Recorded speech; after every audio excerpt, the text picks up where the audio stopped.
Officer Garrett Harlan saw the gray hair, the trembling hands, and the cane, and assumed he had found a victim, not an opponent. He chuckled with cruel satisfaction as he snapped those handcuffs onto her arthritic wrists, mocking the elderly woman's pleas for dignity. But he had misread the situation completely. That trembling was not fear. It was rage, and the contact named Darius she dialed on her shattered phone screen was not a worried neighbor or a public defender. He was Major Darius Whitaker, a Tier 1 Delta Force operator, currently on leave, and he was minutes away. What happened next was not just a rescue. It was a systematic dismantling of corruption that would bring the entire city to its knees. This is the story of how one arrogant badge messed with the wrong mother. The hydrangeas were thirsty. That was the only thing on Evelyn May Whitaker's mind as she stepped off her porch, the wooden steps creaking familiarly under her weight. At 74, Evelyn moved with a deliberate, rhythmic slowness, her movements dictated by the weather in her joints. The humidity in the North Carolina air was thick, promising a storm later in the afternoon, but for now, the morning sun was golden and deceptive. She adjusted her straw hat, the one with the frayed blue ribbon she had worn since her husband Walter passed away. The neighborhood of Oak Creek had changed since then. The small, modest brick bungalows that once housed factory workers and school teachers were slowly being bought up, knocked down, and replaced with towering modern boxes of glass and gray siding. The faces were changing too. There were fewer porch sitters these days, fewer waves from across the street. But Evelyn remained. She was a fixture, rooted as deeply as the ancient oak tree that shaded her driveway. Evelyn reached for the garden hose, her knuckles swollen and knotted. She hummed a low gospel tune, "Precious Lord, take my hand," as the water sputtered and then flowed clear. She was watering the roots, careful not to wet the leaves, just as her father had taught her decades ago. The silence of the street was sliced open by the low guttural growl of an engine. Evelyn did not look up immediately. Cars drove too fast down Elm Street all the time, but the growl slowed, transforming into the distinct idle purr of a police cruiser. The tires crunched gravel as the vehicle pulled partially into her driveway, blocking the path to the mailbox. Evelyn straightened up, wiping her hands on her floral apron. She squinted against the sun. It was a black and white SUV, the emblem of the Metro Police Department emblazoned on the side. Two doors opened. From the driver's side emerged Officer Garrett Harlan. He was a man who carried his weight in his chest and shoulders, a physique that had once been muscular, but was now softening into doughy aggression. He wore his sunglasses on the back of his shaved head, and his thumbs were already hooked into his tactical vest. He looked like a man who was bored and looking for a reason not to be. From the passenger side came a younger man, Officer Caleb Brooks. He looked barely out of the academy, his uniform crisp and ill-fitting, his eyes darting nervously toward the houses across the street. "Morning," Evelyn called out, her voice raspy but polite. She believed in manners even when others did not. "Can I help you, gentlemen?" Harlan did not answer immediately. He walked halfway up the driveway, chewing on a piece of gum with an open mouth. He stopped near the azaleas, looking her up and down with a gaze that felt like a physical shove. "You live here?" Harlan asked, the accusation disguised as a question. Evelyn stiffened. "I've lived here since 1978, officer. My name is on the deed and the mailbox." Harlan smirked, a quick, humorless twitch of his lips. "We've had reports." "Reports?" Evelyn frowned, turning off the nozzle of the hose. "Reports of what?" "Excessive gardening, loitering," Harlan said, taking another step forward. "Suspicious activity, potential casing of the property." Evelyn let out a sharp, incredulous laugh. "Casing the property, officer? I'm watering my own flowers. I have the key to the front door in my pocket." "So you say," Harlan said, his voice dropping an octave and becoming harder. "But we've had a string of break-ins in this new development area, and you fit the description of a suspect seen looking into windows yesterday." "Suspect?" Evelyn's heart began to hammer a warning rhythm against her ribs. "A 74-year-old woman with a cane and a bad hip is hopping fences and peeking in windows. You cannot be serious." "Let's see some ID," Harlan demanded, extending a hand. "I don't carry my purse when I'm watering the hydrangeas," Evelyn said, her dignity hardening into steel. "It's inside. If you want to wait, I can go get it.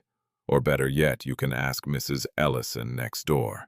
She's known me for years." "I'm not asking the neighbors, and I'm not letting you go inside to retrieve a weapon," Harlan snapped. He unhooked the thumb brake on his holster, not drawing the gun, but resting his hand on it. The threat was clear. "Officer Harlan." The younger cop, Brooks, piped up from the back, his voice wavering. "She looks like she lives here, man. Look at the pictures on the porch. That's her in the photos." Harlan whipped his head around. "Shut it, Brooks. I'm training you on situational awareness. Suspects lie. They use props. Secure the perimeter." Harlan turned back to Evelyn. The air between them crackled. Evelyn Whitaker had raised 3 boys. She had buried a husband. She had worked for decades as a registered nurse in the trauma ward of Chaos. She did not fear blood, and she did not fear bullies. "Get off my property," Evelyn said. Her voice was quiet, trembling not with fear, but with the effort of control. "You have no warrant. You have no cause. You are harassing an old woman." Harlan's face turned a mottled shade of red. He was not used to compliance issues from people who looked like Evelyn. He stepped into her personal space, the smell of stale coffee and aggression radiating off him. "You are failing to identify," Harlan barked, "and you are resisting a lawful order. Turn around, hands behind your back." "For what?" Evelyn cried out, stepping back, her heel catching on the garden hose. "For watering my flowers!" "For disorderly conduct and failure to comply," Harlan shouted. He lunged. The contact was shocking in its violence. Harlan did not just grab her. He seized her. His large, calloused hand wrapped around Evelyn's upper arm, squeezing tight enough to bruise the thin, papery skin instantly. "Hey!" Evelyn screamed, the sound tearing from her throat, raw and terrified. "Let me go! You're hurting me! Stop!" "Stop resisting!" Harlan roared, spinning her around with force that would have been excessive for a linebacker, let alone a grandmother. Evelyn's cane clattered to the concrete driveway, the sound echoing like a gunshot. Without the support, her bad hip buckled. She began to fall, but Harlan yanked her upward by her arm, wrenching her shoulder socket with a sickening pop. "Please," Evelyn gasped, tears springing to her eyes from the sharp, white-hot pain shooting down her arm. "My arm. It's dislocated." "Get on the ground!" Harlan ignored her plea, sweeping her legs out from under her. Evelyn hit the concrete, hard. The impact knocked the wind out of her. Her cheek scraped against the rough gravel of the driveway, grit embedding into her skin. The world spun dizzily. Blue sky, green leaves, gray concrete, black boots. "Harlan, stop!" Brooks shouted, rushing forward. "She's an old lady, for God's sake!" "Back off, Brooks!" Harlan yelled over his shoulder, pressing his knee into the small of Evelyn's back. The weight was crushing.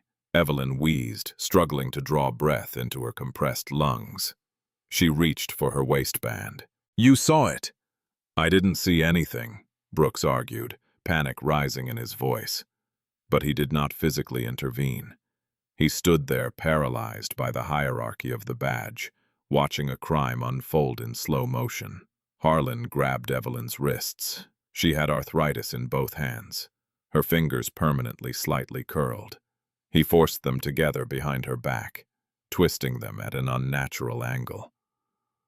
You're breaking them, Evelyn whimpered, her face pressed into the dirt.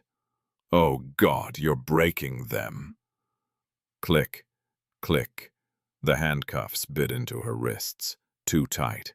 Harlan yanked her up by the chain of the cuffs, forcing her to her knees. Evelyn cried out, a sound of pure agony that pierced the quiet morning. That scream woke up the street. Doors flew open.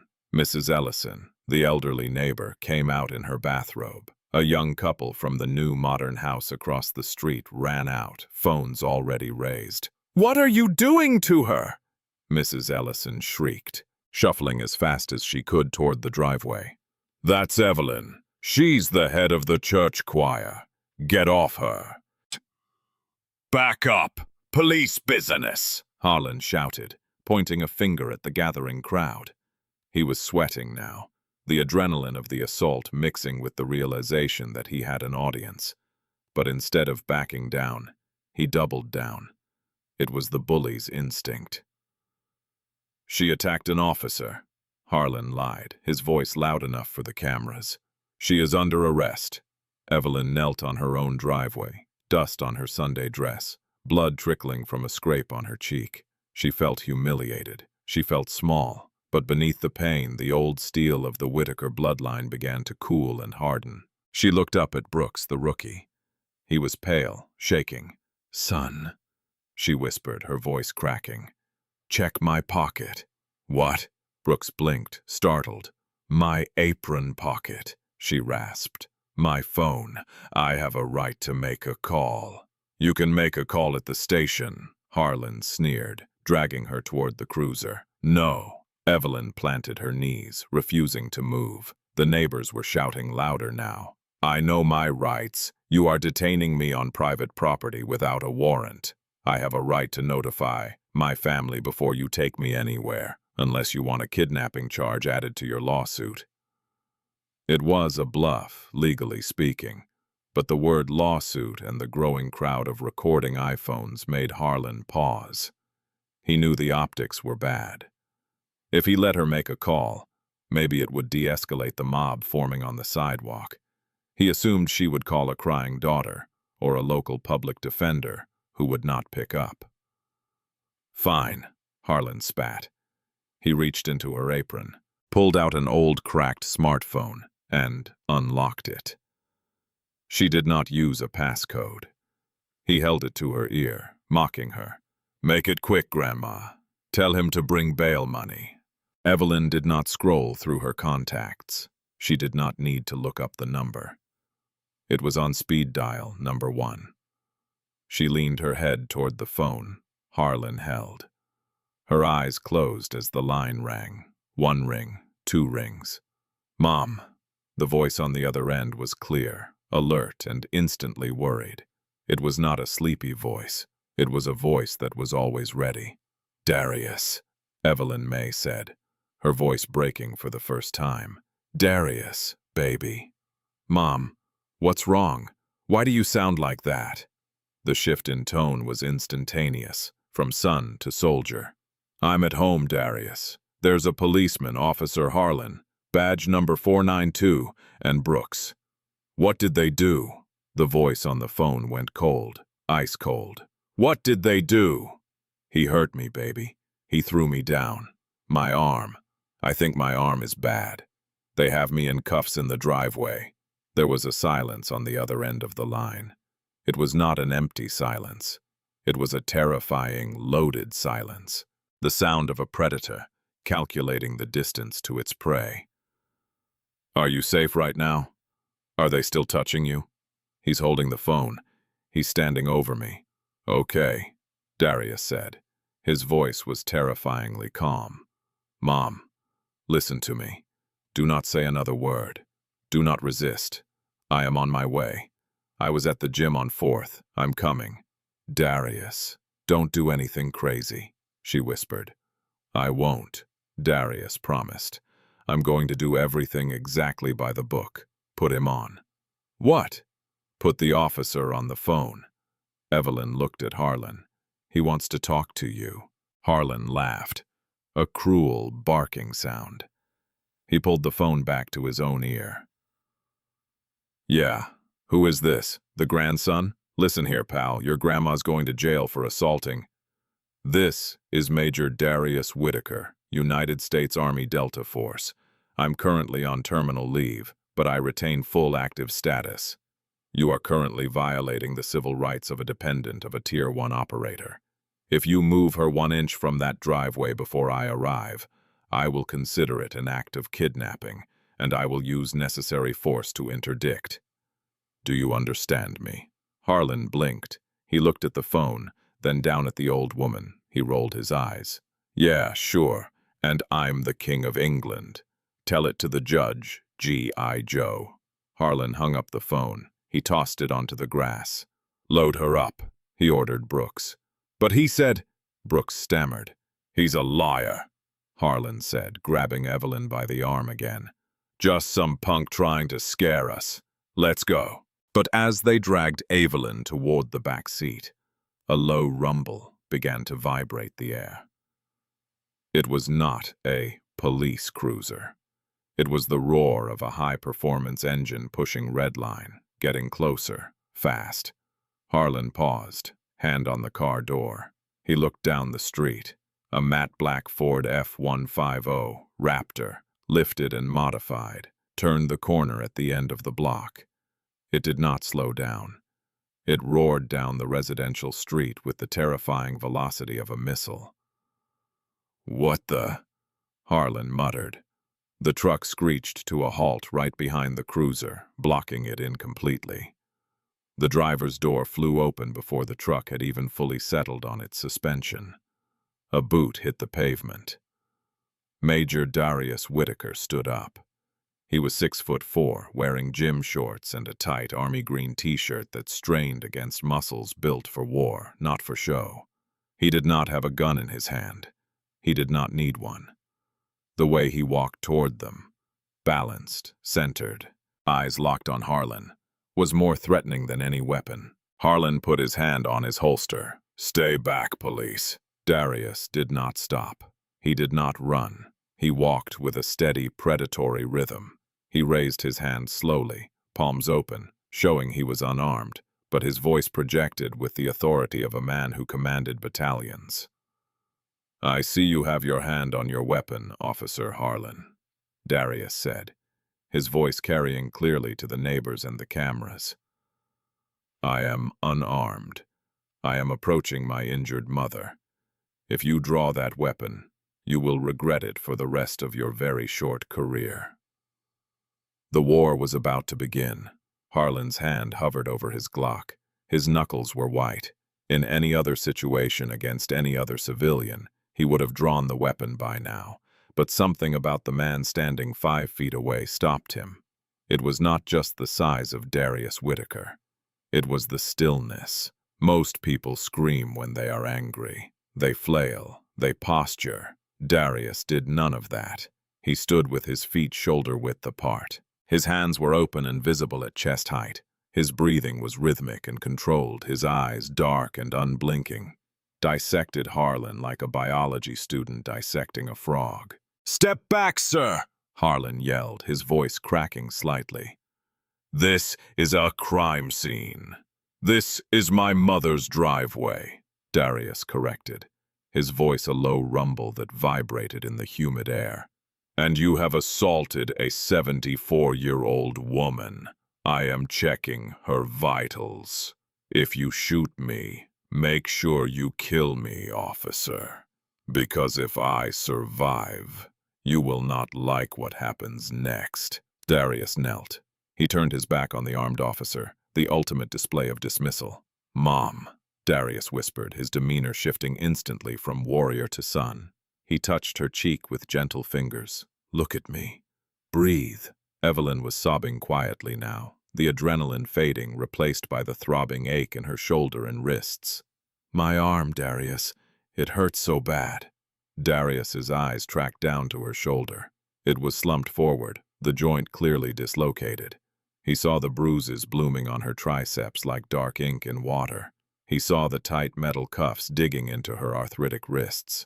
A vein in Darius's temple pulsed once. It was the only sign of the volcanic rage boiling inside him. He had spent years hunting terrorists in the mountains of Afghanistan and the deserts of Syria. He had kicked down doors to save strangers. And here, in his own hometown, a man with a badge had done this to the woman who taught him to pray. Darius stood up slowly. He turned to face Harlan. "Unlock the cuffs," Darius said. It was not a request. "She's under arrest," Harlan spat. "Assaulting an officer, resisting arrest. My mother has walked with a cane for years," Darius said, pointing to the hickory stick lying in the grass.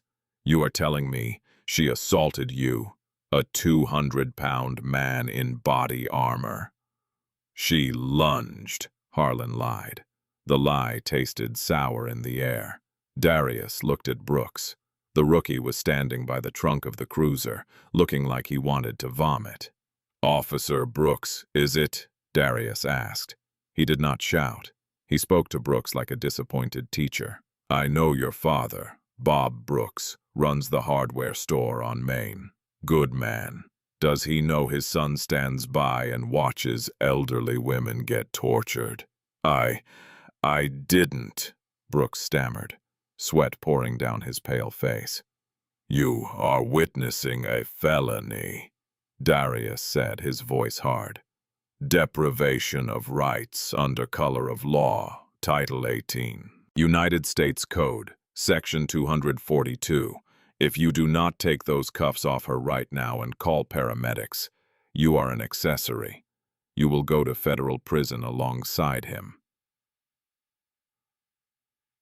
"Don't listen to him, Brooks," Harlan roared. "Call it in. Officer in distress.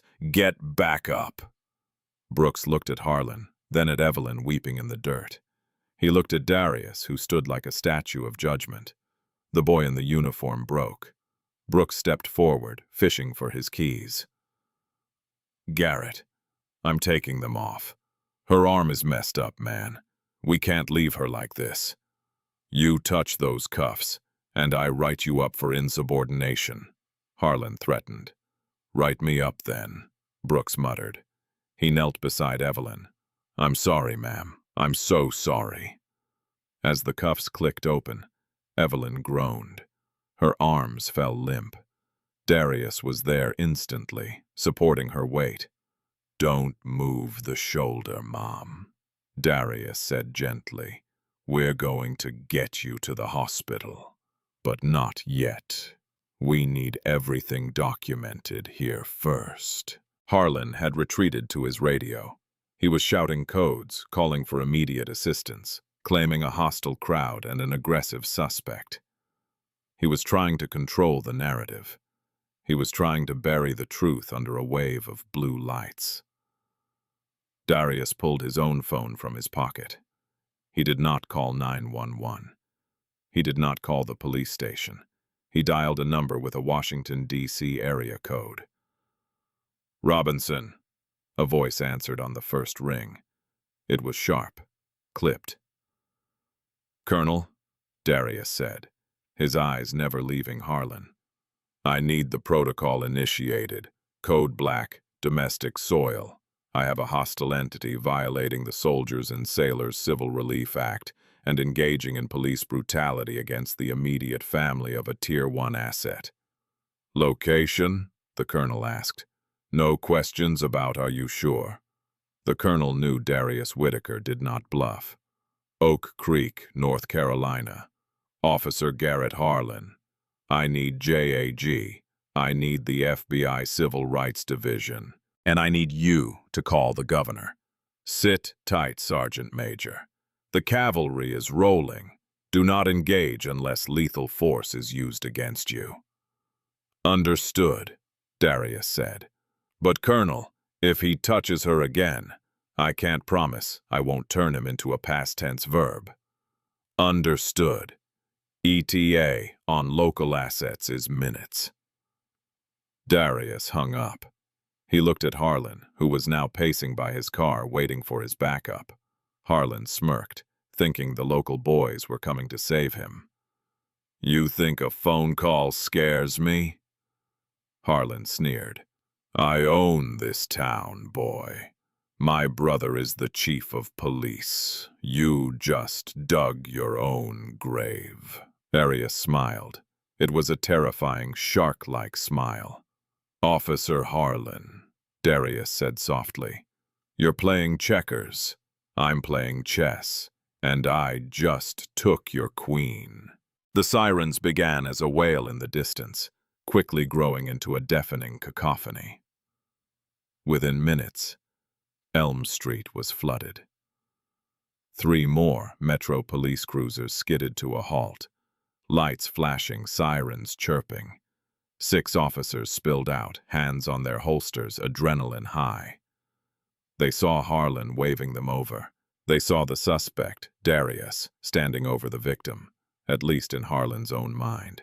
Get on the ground now! A sergeant shouted, leveling a taser at Darius's chest. The neighbors screamed. Mrs. Ellison was now crying hysterically on her lawn. The crowd had grown to 20 people, all filming. Darius did not get on the ground. He raised his hand slowly again. I am an active duty serviceman. I am unarmed. My mother requires medical attention. I said get down, the sergeant yelled, stepping closer. Cuff him, Harlan shouted, emboldened by his reinforcements. He threatened to kill me. He obstructed justice. 2 officers rushed Darius. He did not fight them. He let them grab his massive arms. He let them spin him around. He felt the cold steel of handcuffs for the second time that day, this time on his own wrists. But as they shoved him against the hood of the car, he did not struggle. He just watched the end of the street. You're done, Harlan whispered in Darius's ear as they patted him down. Assault on an officer. Terroristic threats. I'm going to make sure you rot in a cell, hero. Darius said calmly, his cheek pressed against the hot metal of the cruiser. That's the moment your life ended. As if on cue, the sound of the local sirens was cut through by a different sound, a deep thumping rhythm that shook the windows of the houses. Whoop, whoop, whoop, whoop. A black helicopter bearing no markings other than a tail number banked low over the neighborhood. The wind from its rotors whipped the trees, sending leaves swirling. It hovered ominously low over the street. Then came the cars. These were not police cruisers. They were black Chevrolet Suburbans with tinted windows and government plates. 4 of them tore around the corner, ignoring the police barricade, mounting the curb to get around the parked cruisers. They screeched to a halt in a flank formation. Doors flew open. Men in dark suits with earpieces poured out. They moved differently than the cops. They moved with the fluid, lethal efficiency of federal agents. On the back of their jackets, in bold yellow letters, FBI. Behind them, from the lead SUV, stepped a man in a pristine gray suit. He was older, with silver hair and a face carved from granite. He carried a leather briefcase. This was Attorney Nathaniel Caldwell, one of the most feared civil rights attorneys in the state, a man who ate police unions for breakfast, and behind him, stepping out of a trailing vehicle, was a man in full Army OCP camouflage, bearing the rank of lieutenant colonel. The local cops froze. The sergeant lowered his taser. Harlan's mouth fell open. The lieutenant colonel marched straight toward the police sergeant. Who is in command here? I am, sir. Sergeant Baker, the cop stammered. You certainly do have a situation, the colonel barked. You have a highly decorated Delta Force operator in handcuffs for checking on his mother. You have federal agents on scene investigating a civil rights violation. And you have about 10 seconds to unhand my soldier before I have the military police dismantle this station, brick by brick. Sergeant Baker looked at Darius, then at Harlan. The color drained from his face. Delta Force, uncuff him! Now! The officers scrambled to unlock Darius. Darius rubbed his wrists, his expression unchanging. He walked past the stunned police officers and stood next to the colonel.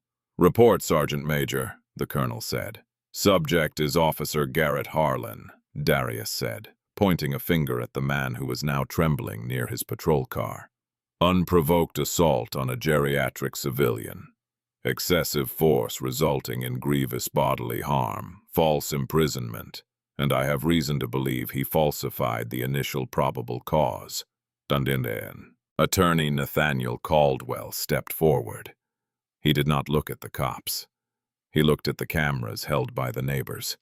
He was playing to the court of public opinion already. "Officer Harlan," Caldwell boomed, his voice projecting like a stage actor. "I represent the Whitaker family. I am serving you with a notice of immediate litigation. Furthermore, these FBI agents are seizing your body camera, your dash camera, and your patrol vehicle as evidence in a federal investigation." Harlan looked around wildly. "You can't do this. I'm a police officer. I have immunity." "Qualified immunity covers mistakes, officer," Caldwell smiled, a shark smelling blood. "It does not cover malice, and it certainly does not cover what I'm going to find on that body cam." It malfunctioned," Harlan stammered, falling back on his old excuse. "It wasn't recording." Darius stepped forward. He pointed up at the modern house across the street, the one Harlan had claimed Evelyn was casing. "See that?" Darius asked. Harlan looked up. A sleek black sphere hung under the eaves of the modern porch. "That is a 4K omnidirectional security camera," Darius said. "And the owner is standing right there on the lawn streaming the footage to the cloud. We have everything. The approach, the lack of provocation, the throw, the twist, the screams." Darius leaned in close, so only Harlan could hear him. "I told you," Darius whispered. "Hard karma." An FBI agent stepped forward, holding a pair of handcuffs. "Officer Garrett Harlan, you are being detained for questioning regarding federal civil rights violations." The silence that followed was heavy. The local cops watched in shock as one of their own was turned around and cuffed by the feds. The click, click was the same sound Evelyn had heard, but this time it sounded like justice. But the nightmare was not over. As they led Harlan away, Darius turned back to his mother. The paramedics had arrived, but Evelyn had refused to be moved until she saw her son was free. "Darius," she whispered, her face pale. She slumped. It was all too much. Darius caught her before she hit the ground. Her eyes rolled back. The shock and the pain had been too much for her heart. "Medic!" Darius screamed, a sound of pure terror that the guns and the cops had failed to elicit. "Get over here now." The twist was not just the arrest. The twist was that the battle was won. But the war for Evelyn's life was just starting. The fluorescent lights of the ICU waiting room buzzed with a sound that felt like a drill pressing into Darius's skull. The air smelled of antiseptic and stale coffee, the universal scent of bad news. Evelyn May Whitaker was stable but fragile. The fall had not just dislocated her shoulder. The shock of the assault had triggered a stress-induced cardiomyopathy, broken heart syndrome. Her heart muscle, stressed beyond its limit by the adrenaline and fear, had stunned itself. She was currently sedated, a symphony of wires and tubes tethering her to this world. Darius stood by the window, staring out at the parking lot of St. Jude's Medical Center. He had not changed clothes. He was still in his gym shorts and tight t-shirt, now stained with the sweat of a day that felt a year long. He looked like a caged tiger, his reflection in the glass dark and brooding. Behind him, attorney Nathaniel Caldwell was on a call. His voice was hushed but lethal. "I don't care what the police union rep says, Bob. If they release that statement, I will sue them for defamation before the ink is dry. She is a retired nurse and a church deacon, not a known agitator." Caldwell hung up and walked over to Darius. "They're trying to spin it, Major. The department just released a preliminary press briefing. They aren't admitting fault.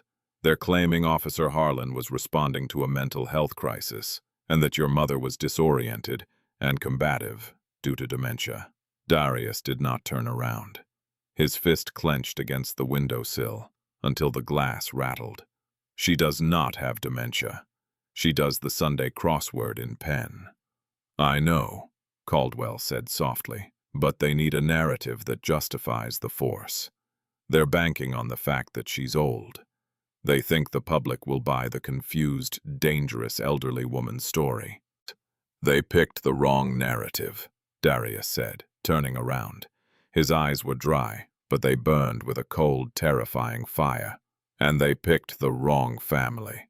At that moment, Darius's phone buzzed. It was the colonel.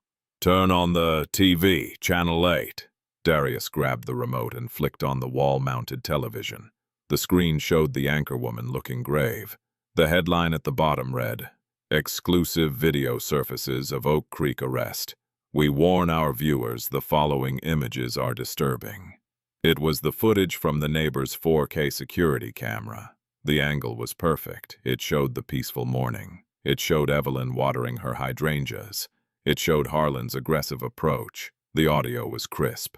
"For what?" "For watering my flowers."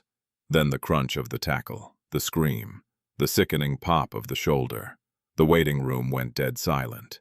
A nurse passing by stopped, her hand flying to her mouth. Then the video cut to the aftermath. Darius's arrival. The truck blocking the cruiser. The way he stood there calm, hands up, while Harlan shouted lies. The anchorwoman returned looking visibly shaken. This video, provided to us by a neighbor who wishes to remain anonymous, directly contradicts the statement released by the Metro Police Department minutes ago.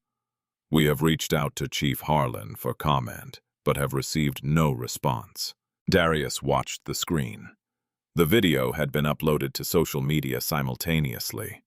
The view count was ticking up in real time. 10,000, 50,000, 100,000. The narrative was not just broken. It was obliterated. That's the kinetic strike of the information age, Caldwell murmured, a small, grim smile playing on his lips. Public opinion just shifted from wait and see to burn it down. But Darius was not smiling. He was looking at the comments, rolling in on the live feed. People were angry, but Darius noticed something else. A comment from a user named Oak Creek Resident caught his eye. Harlan did this to Mr. Ellison recently, too. Accused him of loitering on his own porch.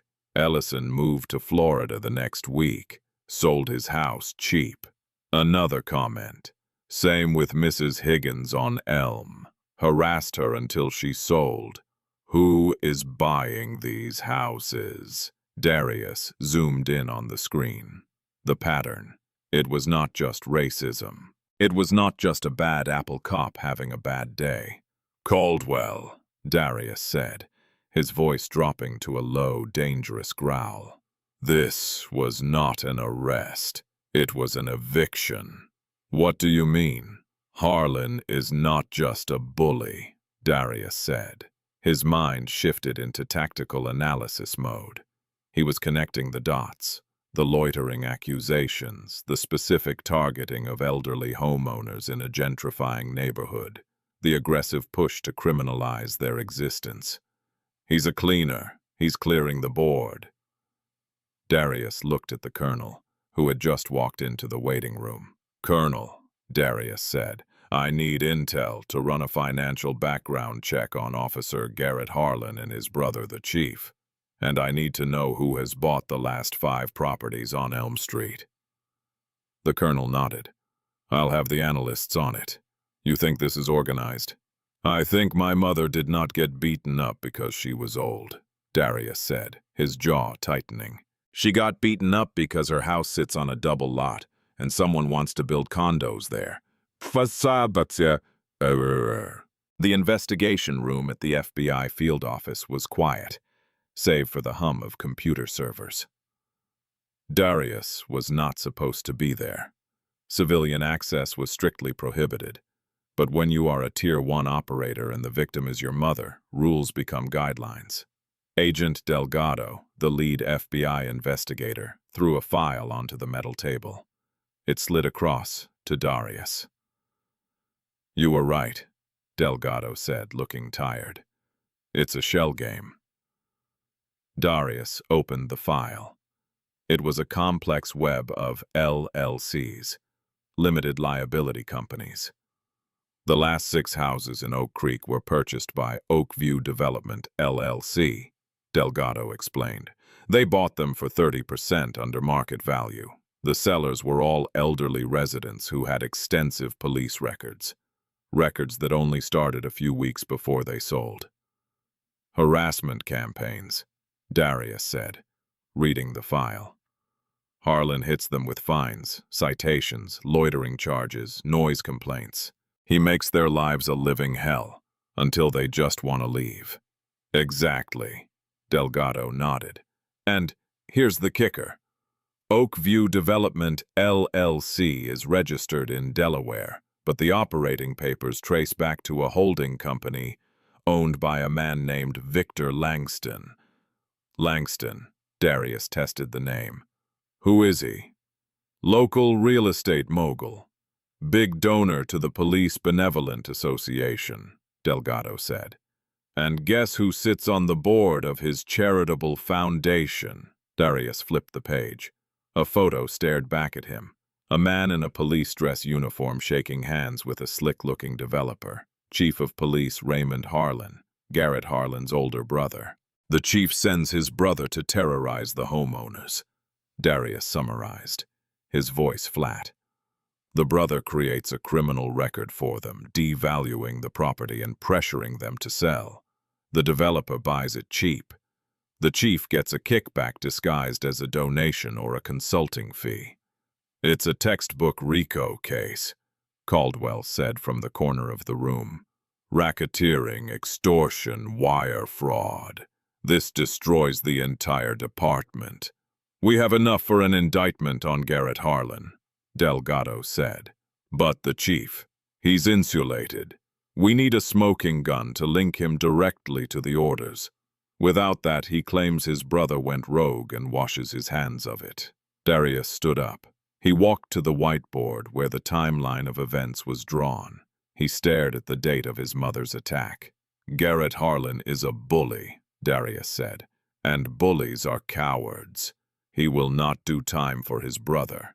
If we squeeze him, he flips. He's in a holding cell," Delgado said. "Lawyered up. He's not talking." "He's not talking to you," Darius corrected, "because he thinks his brother can save him. He thinks the blue wall of silence will hold. We need to show him that the wall has already crumbled." Darius turned to the colonel. "I need a psychological operation. I need Harlan to believe his brother has already betrayed him." The colonel smiled. It was a cold military smile. "We can arrange a little misinformation." 2 hours later, in the county jail, Garrett Harlan sat in the interrogation room. He looked smaller without his uniform. The arrogance was gone, replaced by the jittery fear of a man who knows he is in deep water. But he was still holding on to hope.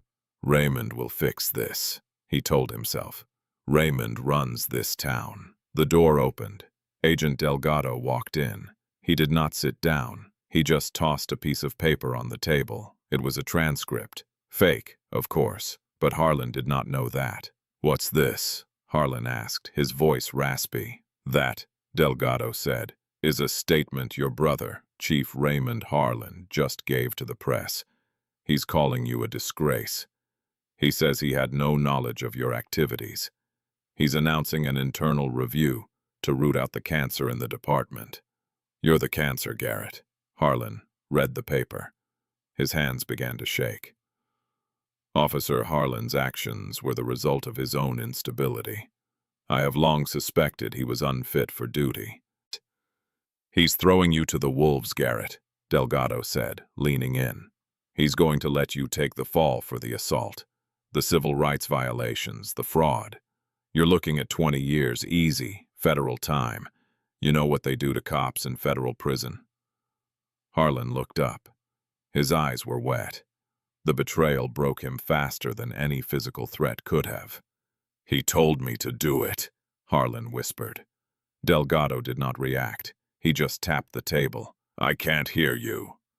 "He told me to do it!" Harlan screamed, slamming his fist on the table. "Raymond! He gave me the list of addresses. He said, shake them up, make them want to leave. He said Langston would cut us in for 10% of the flip." Delgado smiled. "You want to tell that to the recorder, Garrett? You want a deal?" "I want that son of a bitch in the cell next to me," Harlan hissed. That night, the quiet suburb of Oak Creek saw another convoy of vehicles. But this time, they were not headed for Evelyn May's small bungalow. They were headed for the sprawling gated mansion of Chief Raymond Harlan. Darius sat in the passenger seat of the lead FBI SUV. He wore a heavy Kevlar vest over his civilian clothes. He was not armed. He did not need to be. Legally liable. But the colonel had insisted he be there to see it. It was part of the healing process. "Breach," the radio crackled. The front gate of the mansion was rammed by an armored bearcat. Flashbangs detonated in the front yard to disorient the security dogs. "Federal agents, search warrant." Darius watched as the team kicked in the heavy oak doors. He saw the lights flip on inside. He saw Chief Harlan wearing silk pajamas being dragged out onto his manicured lawn in handcuffs. The chief looked up. He saw the FBI agents. He saw the media vans parked down the street. And then he saw Darius. Darius stepped out of the SUV. He walked to the edge of the police tape. He looked down at the man who had orchestrated the terrorizing of his mother. The chief glared at him. "You think you won? You're nobody." Darius looked at the chief, then at the moon hanging over the peaceful, sleeping houses of his childhood neighborhood. "I'm Evelyn May's son," Darius said simply, "and that's enough." As they shoved the chief into the van, Darius's phone rang. It was the hospital. "Major Whitaker." It was the doctor. Darius's heart stopped. The victory, the raid, the justice, it all meant nothing if— "She's awake," the doctor said. "She's asking for you, and she's asking if you remembered to turn off the garden hose." Darius let out a breath he felt he had been holding for hours. He looked at the colonel. "Let's go," Darius said. "I have to go water the hydrangeas." The recovery was slow, measured not in hours but in the gradual return of color to Evelyn May's cheeks. For weeks Darius did not leave her side. He slept in the uncomfortable vinyl chair next to her hospital bed. His massive frame folded into a shape that defied physics, guarding her rest just as he had guarded high-value assets in war zones. But this asset was priceless. When the day finally came for her discharge, the hospital lobby was not empty. As Darius wheeled Evelyn out the automatic doors, the bright North Carolina sun made her blink. But it was not just the sun. Lined up along the sidewalk stretching down the block were people. There was Mrs. Ellison, holding a Tupperware container of her famous peach cobbler. There was Mr. Ellison, who had flown back from Florida just for this. There were the young couples from the new modern houses, holding signs that read, "We stand with Evelyn." There were veterans from the local VFW standing at attention saluting as Darius pushed the wheelchair, and parked right at the curb was the colonel leaning against the black SUV. He was not wearing his uniform that day. He was in a suit, but he still looked like iron. "Your chariot, madam," the colonel said, opening the door. Evelyn looked at the crowd, her eyes filling with tears. She reached up and touched Darius's hand on her shoulder. "Look at all these people, Darius," she whispered. "I didn't know I had so many friends." "You don't have friends, Mom." Darius smiled, lifting her gently into the car. "You have a battalion." When the case finally reached the federal courthouse in Raleigh, the air conditioning struggled against the body heat of the crowd. This was the sentencing hearing for United States versus Garrett Harlan, Raymond Harlan, and Victor Langston. The trial had been a spectacle. The evidence Darius and the FBI had uncovered was overwhelming. The Oakview development scheme was exposed as a multi-million-dollar racketeering operation. They found the emails where Chief Harlan mocked the elderly residents. They found the ledger where Langston recorded the bribes. But the most damning piece of evidence remained that morning video. It was played on a loop for the jury. The image of Garrett Harlan, twisting the arm of a weeping grandmother, had seared itself into the conscience of the jury. When the judge asked if the victim wanted to make a statement, the courtroom went silent. Darius stood up to help Evelyn, but she waved him off. She gripped her cane, a new one, polished ebony with a silver handle, and stood up. She walked to the podium slowly, but she did not limp. Her shoulder had healed, but the stiffness remained a permanent reminder. She looked at Garrett Harlan. He was pale, gaunt, stripped of his uniform and his arrogance. He could not meet her eyes. "Mr. Harlan," Evelyn said, her voice clear and strong, amplified by the microphone. "You broke my arm. You bruised my ribs. You humiliated me in front of my neighbors." She paused. "But you also did something else. You woke up a sleeping giant. You thought because I was old I was weak. You thought because I was alone I was voiceless. You forgot that even the oldest tree has roots that go deep, and if you try to pull it up, you might just bring the whole mountain down on top of you." She looked at the chief, then at Langston. "You three men treated my neighborhood like a game of Monopoly. You treated people like pieces on a board. But God does not like ugly, and he certainly does not like thieves who wear badges." She turned to the judge. "Your Honor, I do not want revenge. Revenge is for the Lord. I want justice. I want to know that when I water my hydrangeas next Sunday, no one is going to come onto my property and treat me like a criminal. I want to know that the badge means protection, not predation." Evelyn sat down. The silence lingered for a long time. The judge adjusted his glasses. He looked at the defendants with a gaze that promised no mercy. "In my 20 years on the bench," the judge said, "I have rarely seen such a calculated abuse of power. You did not just break the law. You broke the public trust." The gavel came down like a hammer strike. Garrett Harlan, 15 years in federal prison for deprivation of rights under color of law and assault. Raymond Harlan, 25 years for RICO violations, conspiracy, and wire fraud. Victor Langston, 10 years plus a restitution fine of $15 million to be paid to the victims of his real estate scheme. As the bailiffs led them away in shackles, Garrett Harlan looked back one last time. He saw Darius standing tall next to his mother. Darius did not smile. He did not gloat. He just gave a single slow nod. Checkmate.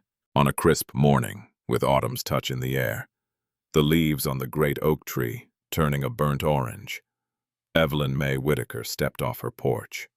The cane was in her left hand. Her right hand held the garden hose. The street was quiet, but it was a different kind of quiet now. It was not the silence of fear or emptiness. It was the peaceful silence of a neighborhood at rest. The for sale signs that had plagued the street were gone. The new families waved as they drove by. Mr. Ellison had moved back into his house 3 doors down, using the settlement money from the lawsuit to fix up his roof. A matte black truck pulled into the driveway. Darius hopped out wearing jeans and a flannel shirt. He carried a bag of groceries. "Morning, Mom," he called out. "Morning, Darius." She smiled, spraying a fine mist over her hydrangeas, which were blooming bigger and bluer than ever before. Darius walked up the driveway. He stopped at the spot where the concrete was still slightly discolored from where Evelyn's blood had fallen. He stared at it for a moment. The memory flashed. The cuffs, the scream, the rage. "You okay?" Evelyn asked, noticing his pause. Darius looked up at her. The rage was gone. The soldier was at rest. "Yeah, Mom," he said, walking over and kissing her on the cheek. "I'm good. Just admiring the flowers." "They need water," Evelyn said, turning the nozzle. "They need strong roots to survive the heat." "They have strong roots," Darius said, putting his arm around her small shoulders. "The strongest I know." From down the street, a police cruiser turned the corner. It was a new officer, a young woman. She slowed down as she passed the house. She rolled down the window, smiled, and gave a respectful wave. Evelyn waved back. "See," Evelyn said, turning back to her son. "Not all of them are bad, Darius. We just had to weed out the garden." Darius laughed, a deep, genuine sound that echoed in the morning air. "Yes, Mom," he said. "The garden looks perfect now." The water from the hose caught the sunlight, creating a small, fleeting rainbow over the driveway. It was a bridge of light over the place where the darkness had tried to win, and failed. That day in Oak Creek proved that true strength is not found in a badge, a gun, or a bank account. It is found in the love of a son for his mother and the courage of a woman who refused to stay down. Officer Harlan thought he was fighting an old lady. He did not realize he was fighting an entire army. Justice might be blind, but sometimes it has Delta Force on its side. If you believe that karma always comes for those who abuse their power, and you stand with mothers like Evelyn everywhere, hit that like button. Share this story to remind everyone that no one is above the law. And don't forget to subscribe for more stories of justice served.